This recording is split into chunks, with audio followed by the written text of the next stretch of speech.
Hey guys, so today I'm going to be talking about Percy Jackson and the Lightning Thief. The book was written by Rick Riordan. There's also a movie called Percy Jackson and the Lightning Thief that is based off the similar story of this book. So today I'm going to be talking about both the book and the movie and some similarities and differences that come along with it. So I hope you enjoy. So you may be asking yourself, what is this story about?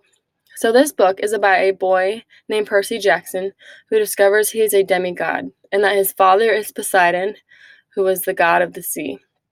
He finds out that he's being accused of stealing Zeus's lightning bolt, even though he never stole it. So Percy and his friend Grover, who has been his protector, and Annabeth, who is his friend and another demigod, have to find the lightning bolt and return it to Zeus within 10 days, or else there's going to be this huge war between the gods, and that would not be a good thing.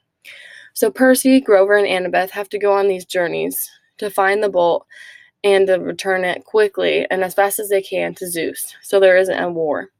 And as they go on these journeys, they're fighting off bad guys, different other gods, and different creatures along the way. And as they're trying to stay alive. So this book is filled with action, adventure, and a lot of thrill. And it is definitely a nail biter, and it will keep you on the edge of your seat until the very end of the book. So this book is really it's fun to read because you never know what's going to happen next or who's going to jump out of nowhere as you turn from page to page. So I really encourage you to read this. It's a good book. So I'm going to be comparing the movie with the book and the differences and similarities that I saw as I read and then as I watched the movie. So there are a lot of similarities in the book. So all the characters are the same, but one thing I noticed is not all the characters from the book are in the movie. So I thought that was really interesting. There are also a lot of differences that I noticed, and I'll be talking more about those in the next slides to come. So, comparison number one is in the book, Percy and his class goes to a museum for a field trip, and with his substitute teacher, Mrs. Dodds.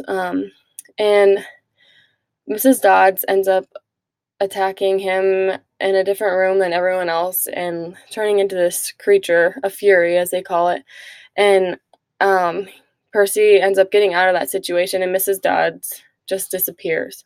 And so Percy still had to go through school, and no one knew who Mrs. Dodds was when he brought her up. And so he thought he was going crazy, and he had no idea. And so that was one difference that I saw in the book, because in the movie, after Mrs. Dodds attacked Percy, that he just went straight home and it was like nothing really happened. And so another thing in the book is after that happened with Mrs. Dodds' incident, Percy still had to stay. He was still in school. But in the movie, after that happened, it was summertime, so they were out of school. So I thought that was a big difference. So comparison number two is in the book, Percy goes to a camp called Half-Blood Camp. And in the book, he was taken around the whole entire camp for a tour. I remember this because in the book is very descriptive, just explaining all the buildings that Percy sees and the people who are in the different homes and buildings. And then in the movie, when Percy got to the camp, he was taken straight away to his room, and he wasn't really shown around the camp until after he was taken to his room. And so that was a big difference that I saw. Was in the book, Percy was shown a tour of the camp before he was shown his room, and then in the movie, Percy was shown straight to his room first and then the camp. The third comparison that I saw was in the book, while Percy, Grover, and Annabeth were in the underworld, they ran into these big guard dog with 3 heads called the Hellhound. And Annabeth realized that it was a playful dog and that it's kind of like a real dog where it likes to have someone to play with. And so she uses that in one of their jewels or pearls as a distraction to get past the guard dog. And so in the movie, there was no scene or mention of this part in the book. And so I thought that was really interesting because it was a crucial scene, because that was one of their last phases to get to Hades in the underworld. Comparison number 4, in the book, In the movie, they depict Grover, who is Percy's protector, in the same way. So Grover is called a satyr, and so he's half, his upper body's human and his lower body's goat, and so that was a big similarity with the movie and the book, because Grover plays a big role in this book and in the movie. And then comparison number 5 is in the book.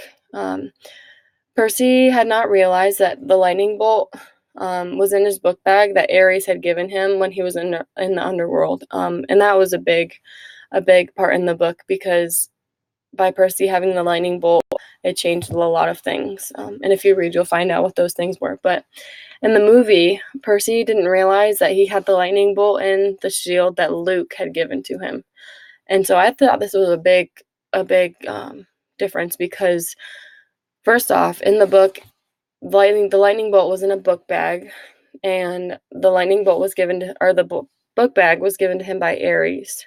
And then in the movie, the lightning bolt was in a shield, and that was given to him by Luke. So it's two completely different things. Like, one, the different object that it was given to him, and then a different person that gave the object to him. So I thought that was a really big comparison. But this movie and this book are great, and I would really highly encourage you to read it and watch the movie after you read the book first, because the book is a lot better than the movie. The movie has, like, of course, it has to be shorter, and the book has a lot of details and a lot of different scenes that are really good, but it would make the movie super long. So, but there are also similarities. But I would just really highly encourage you to watch this movie and to read the book. So, thank you for listening.